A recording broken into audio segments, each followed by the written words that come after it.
مركز المهتدي الجديد. Katapos natin pasalamatan Allah subhanahu wa ta'ala, tayo ay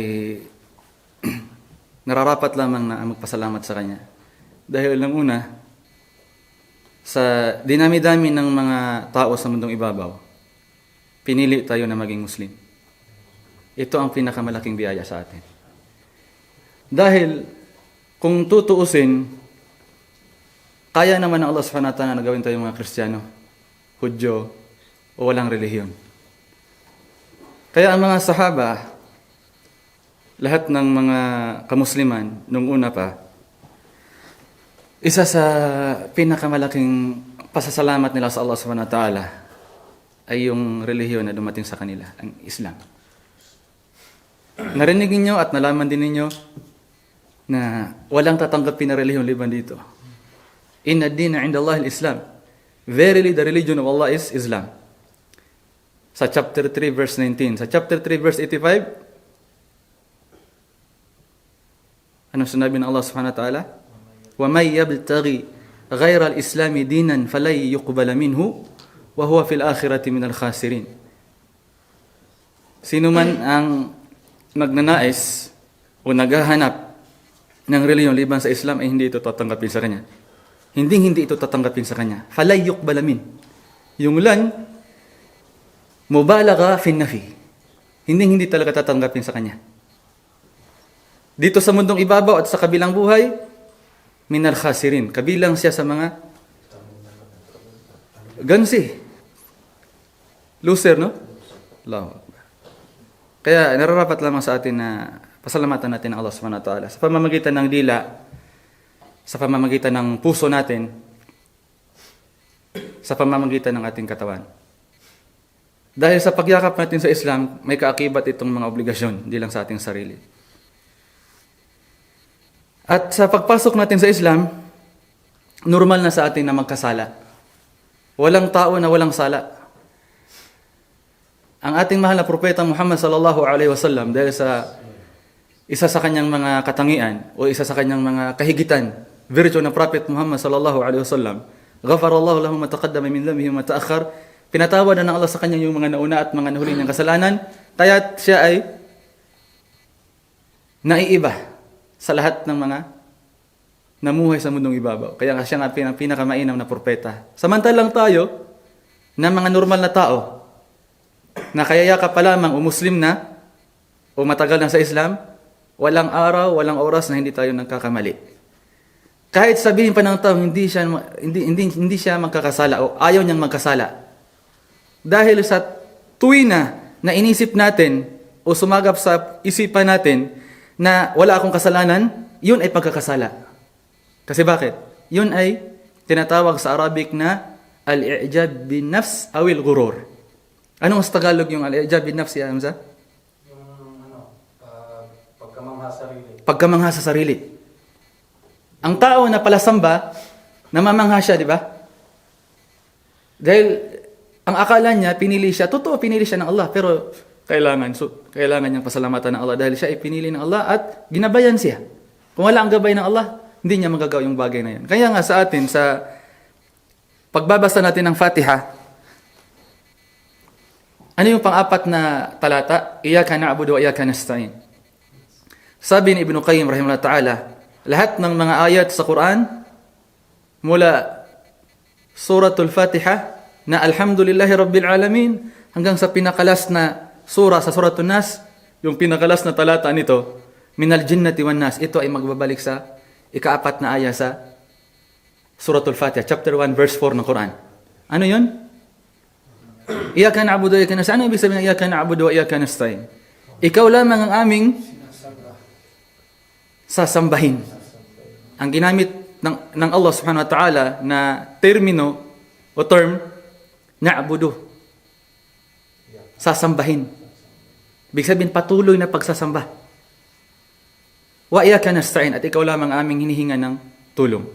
Sabi nila ng mga ulama, kaya na Ibn Qayyim rahimahullah ta'ala, sa Tagalog, sa malapit itong kahulugan, ang isang alipin ay hindi niya masasamba ang Allah kung wala ang tunay na tulong ng Allah. At hindi din darating ang tulong ng Allah kung wala siyang gagawing pagsamba. Kaya yung pagsamba at tulong ng Allah ay magkadikit. Allahu Akbar. Totoo naman talaga.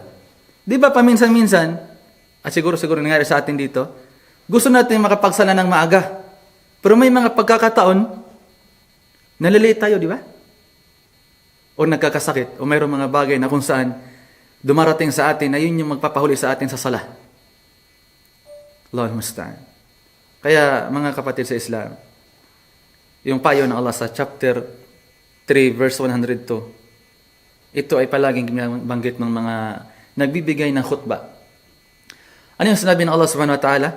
Ya ayyuhalladhina amanu taqullaha haqqa tuqatih wa la tamutunna illa wa antum muslimun. O kayong mga nagsisisampalataya, sumasampalataya,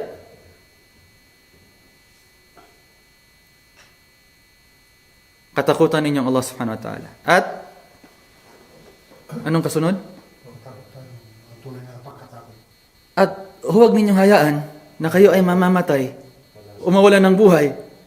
Liban na lamang na kayo ay mga sumusunod, tumatalima, tumatanggap, nagsasakatuparan ng batas ng Allah. Allahul musta'an. Ito ay mahirap, kapatid, sa totoo lang. Madaling mag-Muslim, mahirap magpaka-Muslim.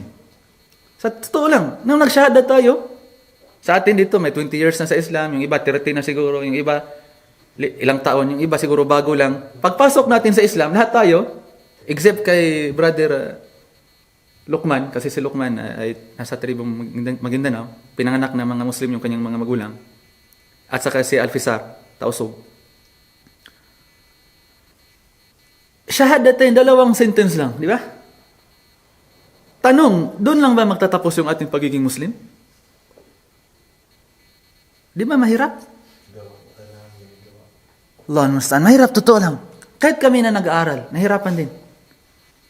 Kasi habang dumadami yung ating mga nalalaman, ganun din dumadami yung ating mga obligasyon. Halimbawa ngayon, nalaman natin kay Ustaz Hamza, yung paraan ng tamang pagwudu. At mayroong babala ang propeta Muhammad sallallahu alaihi wasallam na kailangan talagang maging masinop tayo sa ating tubig. Subhanallah, sino nakakagawa niyan ngayon? La hawla wala quwwata illa billah. Kaya kapag nasa harap kami, sa totoo lang, bakit ako nahiya, kami nahiya? Dahil alam namin yung sarili namin na mayroon kami pagkukulang. Pag nagsalita tayo dito, itatanong na Allah, nagawa mo ba yan? Kaburamaktan an taqulu? Kaburamaktan inda Allah an taqulu ma la taf'alun. Di ba? Dako kay kasuko ang Allah subhanahu wa ta'ala, nakaligut-gut ang Allah subhanahu wa ta'ala sa mga butang nga inyong ginasulti nga wala niyo buhata. Subhanallah. Matindi ang galit ng Allah subhanahu wa ta'ala sa mga bagay na inyong sinasabi na hindi inyo ginagawa. Kaya bakit kami nahiya? Totoo na wajib ang pagdada'wah. Pero ang isang tao, alam ng da'iya, alam ng tao kung ano yung standard niya sa buhay niya. Kung hindi lang tayo tatanungin na, bakit hindi ka nagdawa, hindi ko magsalita dito. Kasi alam ko yung sarili ko. Di ba masa tayo? Pero dahil inobliga sa atin ng pagpaparating, istighfar lang tayo sa Allah subhanahu wa ta'ala at hilingin natin na tayo ay makagawa ng mga bagay na tulungan tayo ng Allah subhanahu wa ta'ala. Sa totoo lang, dahil lahat tayo ay nagkakasala. Wallahi al-azim. Allahul musta'an. Kaya nga sinabi ng propeta Muhammad sallallahu alaihi wasallam sa hadith ni Abu Dharr radhiyallahu ta'ala anhu sahih Muslim. Ito ay hadith qudsi. Ito ay sinabi ng Allah na narinig ng Prophet Muhammad sallallahu alaihi wasallam at siya mismo ang nag-deliver nito sa atin. At ito ay narinig ni Abu Dharr radhiyallahu ta'ala anhu hanggang sa dumating sa mga compiler ng hadith, yung mga muhaddithun. Ito ay naiulat at nanarrate ni Imam Muslim rahimahullah ta'ala sa kanyang book na sahih. Ya ibadi innakum tukhti'una bil-laili wan-nahar wa ana aghfiru dhunuba jami'a fastaghfiruni aghfir lakum. O akayong mga aking alipin, lahat kayo katotohanan ay nagkakamali, nagkakasala, walang pagdududa sa araw-araw at gabi. Kaya ano yung payo sa atin ng Allah Subhanahu wa Ta'ala sa hadith qudsi na ito na ipinarating sa atin ng Prophet Muhammad sallallahu alaihi wasallam? Fastaghfiruni, humingi kayo ng kapatawaran. Nais ko lang dagdagan yung sinabi ni Kuya Abdul Karim last week kasi sabi niya, at ito yung palaging ginagawa ni Sheikh Hamud, founder ng istirahan na ito, rahimahullah ta'ala, na napakalaki yung utang na loob natin sa Kanya. Yung dila, di ba, isa yan sa mga gumagawa ng ibada. Isa yan sa mga bahagi ng ating katawan na dapat lamang magpasalamat sa Allah. Ang istighfar, ang dhikr, kaya ng bawat isa. Walang tinitingnang antas sa buhay ng tao. Mapamayaman, mahirap. May trabaho, wala. Babae, lalaki, bata, matanda. Kaya nating mag-dhikr. Istighfar. Mag-istighfar tayo. Bakit tayo nag-istighfar? Dahil sa ating mga pagkukulang. Bakit tayo nag-istighfar? Bakit tayo humingi ng kapatawaran? Dahil sa ating mga pagkakamali, sa ating mga pagkakasala. Dahil ang tunay na mabuting tao, sinabi ng mga ulama, as-salih huwa alladhi yaqumu bihuquqi Allah wa bihuquqi ibadihi. Ang tunay na mabuting tao ay yung tao na kung saan ginagampanan niya ang karapatan ng Allah subhanahu wa ta'ala, ang mga karapatan ng Allah at ang mga karapatan ng kanyang mga nilikha. Yan yung tunay na mabuting tao.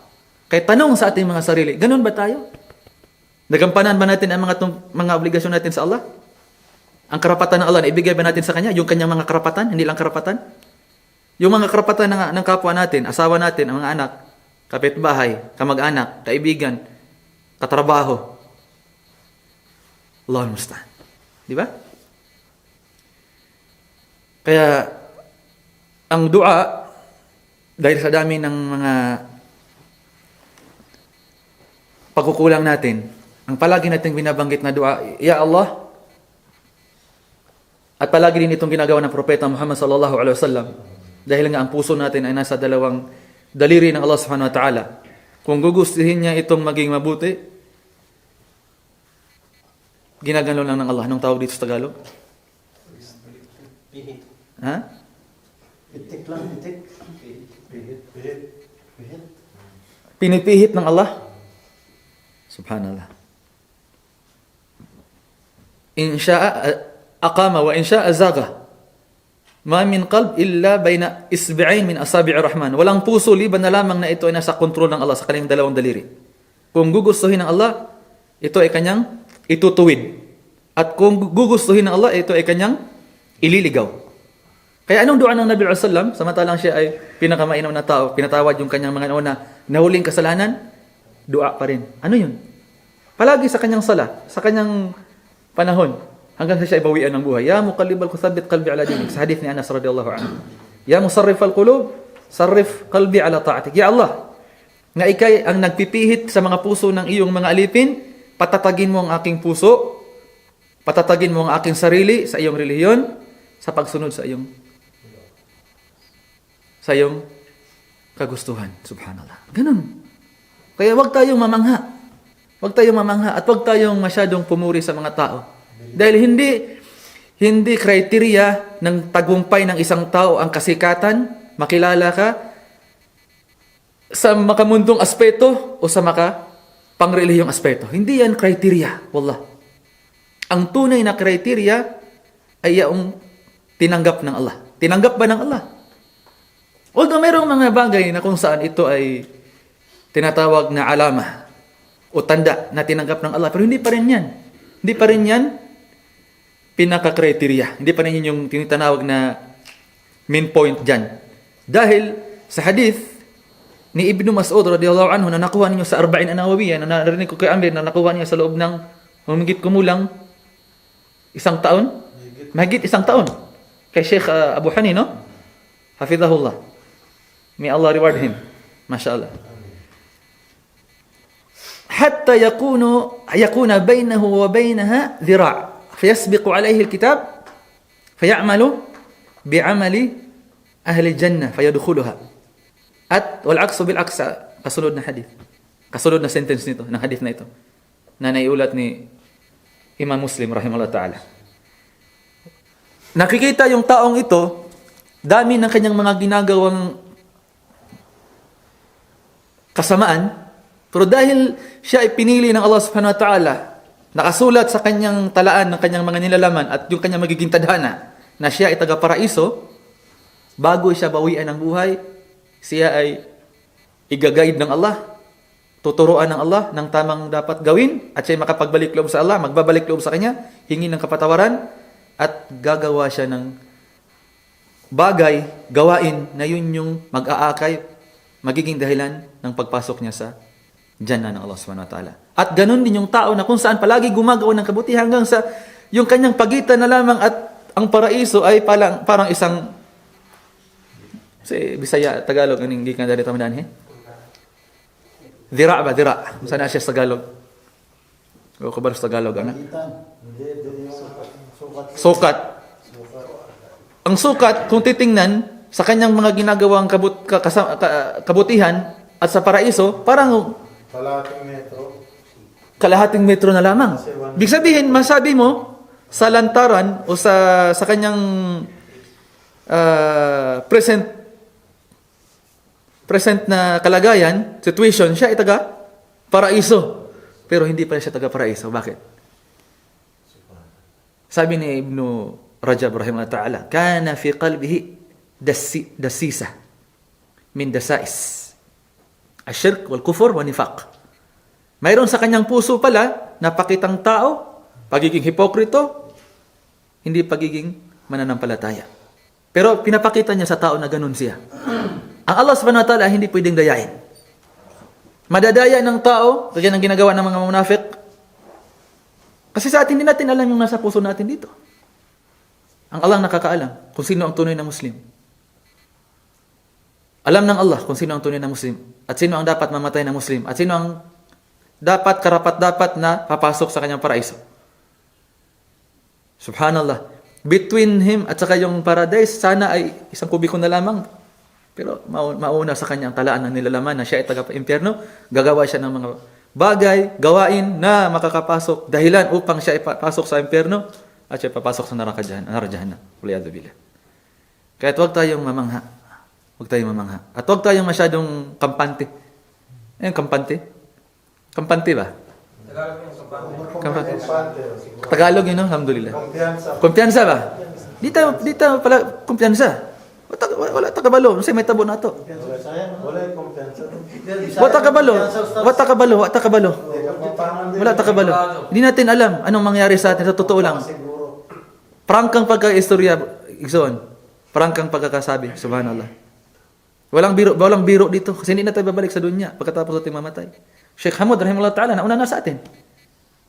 Si Sheikh Billy Jim, nauna na rin. Samantalang yung gap ng kanilang age ay layo, no? Brother Abdullah? Malayo. Parang anak lang ni Sheikh.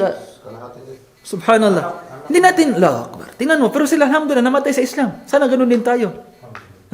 Sana maging ganun din tayo, inshallah ta'ala. Dahil walang gusto makapasok sa impyerno. Wala. Kahit yung mga hindi Muslim, kung alam lamang nila kung ano ang impyerno. Di ba? Kaya siguro, napahaba, ako ay humihingi ng pasensya sa inyo.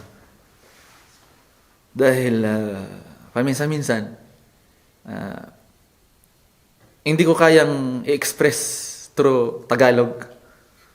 Dahil kami ay beginners pa lamang. Kung mayroon tayong nakuha dito ng kabutihan, inshallah ta'ala, ito ay unang payo ko sa sarili ko. Kasi kagaya rin ako, isang Muslim na balik Islam. Nararamdaman ko yung nararamdaman ninyo. Dahil karamihan sa atin dito, yung ating pamilya, hindi pa Muslim. Tatay ko, pastor pa, hanggang ngayon. Pastor, subhanallah, pila katuig ka. La hawla wala quwata illa billah. Akong lula, bago lang ka Muslim. Pila katuig na akong gidawahan siya. Akong mama, bago ra pong nag-Muslim. 17, 18 years, 17 years. La hawla wala quwata. Pero kung titingnan, kung i-compare natin ito, yung mga nagbabalik Islam sa ating pamilya, sa dami ng ating mga kapitbahay, sa ating mga kamag-anak, Allah musta'an. Wala, hindi mabot 10%, 20%. Liban sa mga daiya na binigay sa kanila yung taufik ng Allah talaga na naisulat din sa kanila na taga-paraiso sila. Allah musta'an. Kung meron akong nasabi dito na mali, sana ipatawarin ako ng Allah subhanahu wa ta'ala. At naway biyayaan ng Allah subhanahu wa ta'ala yung ating mga time, yung ating panahon, oras. Naway igawad sa Allah, o igawad ng Allah sa atin ang ating pangarap, ang ating minimithi na tagumpay dito sa mundong ibabaw at higit lalo sa kabilang buhay. Naway ang ating mga pinuno sa Pilipinas, piliin ng Allah subhanahu wa ta'ala kung sino ang karapat-dapat at sa katuparan nila ang tagumpay ng Quran at Sunnah. Huwag natin kalimutan sa ating mga dua. Isa sa mga dua na ito ay payo ng halos lahat ng mga ulama. Allahumma aslih a'immatana wa wulata umurina. Ya Allah, ano sa Tagalog yung aslih? Ituwid, ayusin. Niyo po, Ya Allah, ang aming mga imam, ang aming mga pinuno sa relihiyon at ang aming mga pinuno sa politika. Dahil sabi ni Sheikhul Islam, fa inna salaha ar-ra'i salahu ar-ra'iyah bi ajma'iha. O kama qala rahimahullah ta'ala. Dahil katotohanan, ang tagumpay, ang pagiging tuwid ng mga pinunong ito, pinuno ng relihiyon, mga ulama, mga da'iyah, mga imam, mga imam, at ang mga pinuno ng politika, wulatul umur sa Arabic, ay tagumpay at katuwiran, pagkakaisa ng kanilang mga nasasakupan. Yun yung pangarap natin. Inshallah ta'ala. مركز المهتدي الجديد.